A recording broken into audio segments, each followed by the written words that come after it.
ఇక డీటెయిల్స్లోకి వెళ్తే 2027 గోదావరి పుష్కరాలకు ముందస్తు సన్నద్ధతలో భాగంగా పుష్కర్ ఘాట్ల వద్ద చేపట్టిన పనులను వేగవంతం చేయాలని జిల్లా కలెక్టర్ ఎంఎన్ హరీంద్ర ప్రసాద్ అధికారులను ఆదేశించారు. రానున్న 2027 గోదావరి పుష్కరాలను విజయవంతంగా నిర్వహించేందుకు జిల్లాలో చేపట్టాల్సిన ఏర్పాట్లపై జిల్లా కలెక్టర్ ఎంఎన్ హరీంద్ర ప్రసాద్ తాళ్లరేవు, గాజులూరు మండలాల్లో పుష్కర్ ఘాట్లను అధికారులతో కలిసి పరిశీలించారు. తొలుత జిల్లా కలెక్టర్ తాళ్లరేవు మండలం ఇంచరం గ్రామం యానం సరిహద్దు ప్రాంతాల్లో కొత్తగా పుష్కరాల నిమిత్తం ప్రతిపాదించిన అరటికాయ లంక ఘాటును పరిశీలించి ఆర్ఎండ్బి ఇరిగేషన్ అధికారులతో మాట్లాడి వివరాలు అడిగి తెలుసుకున్నారు.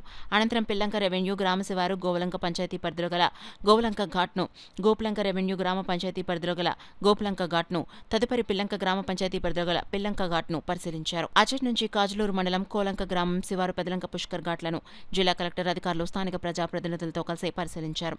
ఈ ఘాట్ల వద్ద ప్రస్తుతం ఉన్న మౌలిక సదుపాయాలు, రహదారి అనుసంధానం, నీటి ప్రవాహం, లోతు పరిస్థితులు, అవసరమైన భద్రతా ఏర్పాట్లు, పారిశుద్ధ్య నిర్వహణ వంటి అంశాలను జిల్లా కలెక్టర్ అధికారులతో చర్చించారు. ఈ పర్యటనలో జిల్లా కలెక్టర్ వెంట తాళ్లరేవు, కాజులూరు మండలం తహసీల్దార్లు పేద్రినాథరావు, GR Thakur, Tallarevu MPDO Satyanarayana, irrigation R and B అధికారులు పాల్గొన్నారు.